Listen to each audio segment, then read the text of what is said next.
तो hello friends, welcome to Bailey classes. आज दोस्तों 30 दिसंबर 2021 पेपर फर्स्ट का फर्स्ट लैंग्वेज हिंदी का पेपर सॉल्यूशन का स्टार्ट करते हैं आंसर के। तो हमने क्वेश्चन लिया पहला, ये यहाँ से स्टार्ट करते हैं। ये पैराग्राफ में से छांटना है। गंगा की डॉल्फिन भारत के कितने राज्यों की नदियों में पाई जाती है? ऑप्शन दिए हैं में से, और आपका आंसर उसमें होगा पैराग्राफ में। तो सभी ने सही लगाया होगा 7।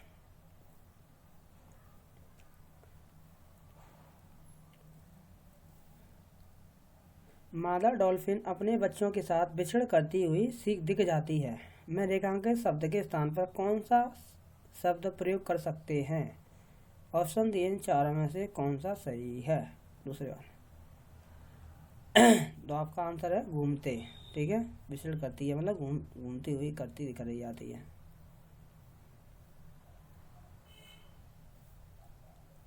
गद्यांश के अनुसार गंगा की डॉल्फिन बहुत बड़ी संख्या में विस्तृत क्षेत्र में पाई जाती थी, किंतु वर्तमान काल में केवल गंगा, ब्रह्मपुत्र, मेघना और तथा कर्णफुली में शेष बची हुई है। इस वाक्य का आशय क्या है? इन चारों में से कौन सा सही है? तीसरे वाले में आपका सही है, डॉल्फिन की संख्या में तेजी से कमी आई है। ठीक है, अगला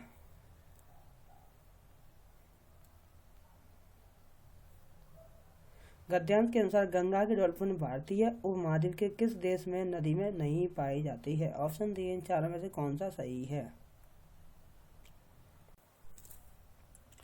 तो इसका राइट आंसर आपका फ्रेंड्स पाकिस्तान। ठीक है, चौथे का तीसरा।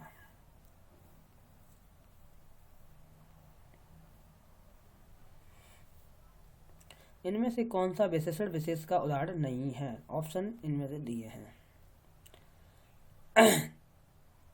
और सभी ने सही लगाया होगा, भारतीय उपमहाद्वीप। ठीक है,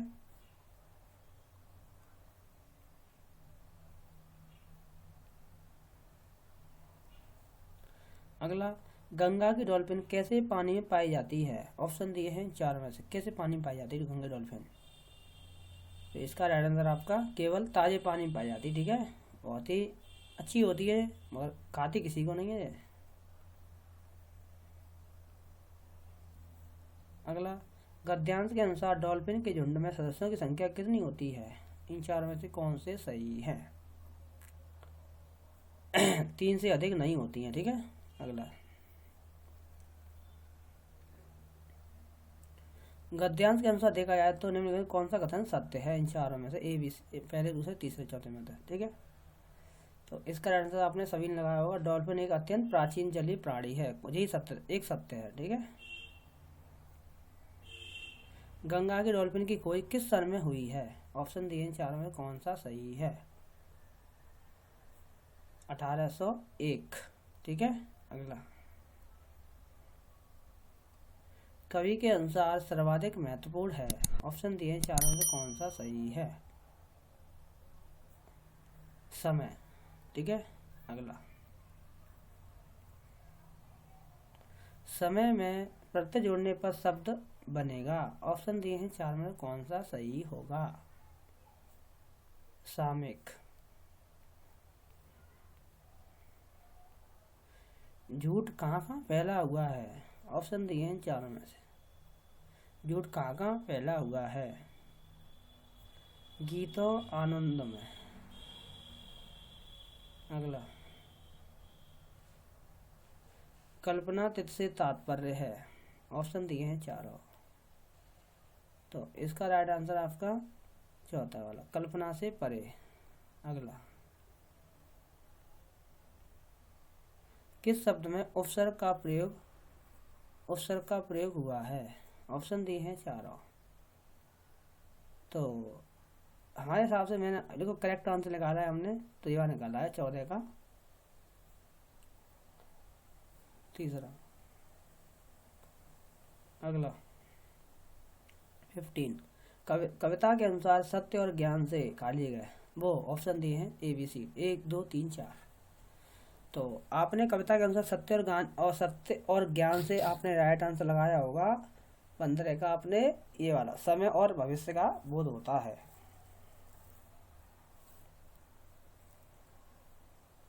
द्विभाषिक शिक्षा एक शैक्षिक प्रक्रिया है जिसमें शिक्षक शिक्षण अधिगम प्रक्रिया में खाली गए, क्या आएगा इसमें से? उस चारों में से इसका राइट आंसर आपका ये वाला, दो भाषाओं का प्रयोग किया जाता है। ठीक है, अगला, निम्नलिखित में से कौन सा कथन सही कथन का चयन करें और इन चारों में से कौन सा कथन सही है आपका? तो इसका राइट आंसर आपका ये वाला, प्रथम भाषा अर्जन एक प्राकृतिक प्रक्रिया है। ठीक है, अगला, अतिरिक्त द्वितीय भाषा में निर्देश पढ़ाते हुए किसी अकादमिक विषय वस्तु के शिक्षण के लिए शिक्षार्थियों की घर की भाषा का इस्तेमाल करना क्या कहलाता है इन चारों में से? तो इसका राइट आंसर आपका दूसरा वाला, बहुभाषिकता। ठीक है, अगला,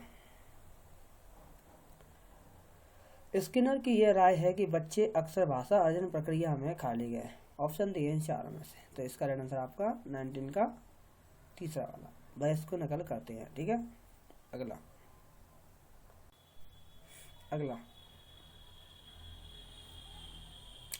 ये विचार कि हम अपने आसपास के परिवेश के बारे में क्या सोचते हैं और कैसे उसे देखते हैं, यह भाषा द्वारा सुनिश्चित होता है, किस संबंधित होता है?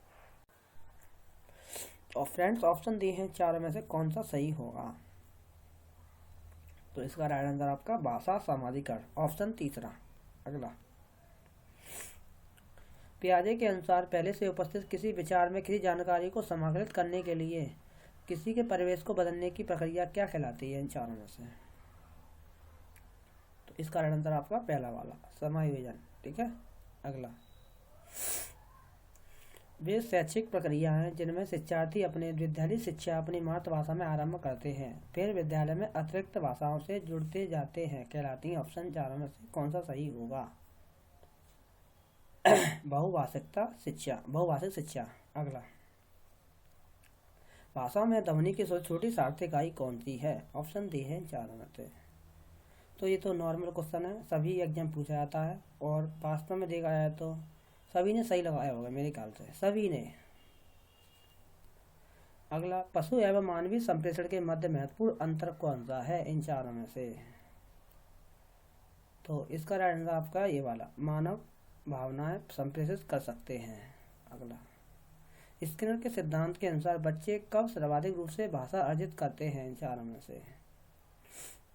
तो इसका राइट आंसर आपका ये वाला, बोलने के समृद्ध परिवेश के माध्यम से। अगला,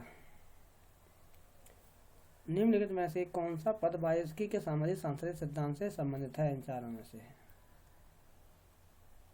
तो इसका राइट आंसर आपका निकट विकास का ZPD बायोस्की। ठीक है, अगला, भाषा अधिगम के आधारभूत कौशलों पर अधिकार प्राप्त करने के लिए बच्चों को वाक्य के जिस तरह के नमूने सीखने चाहिए वे क्या कहलाते हैं इन चारों में से?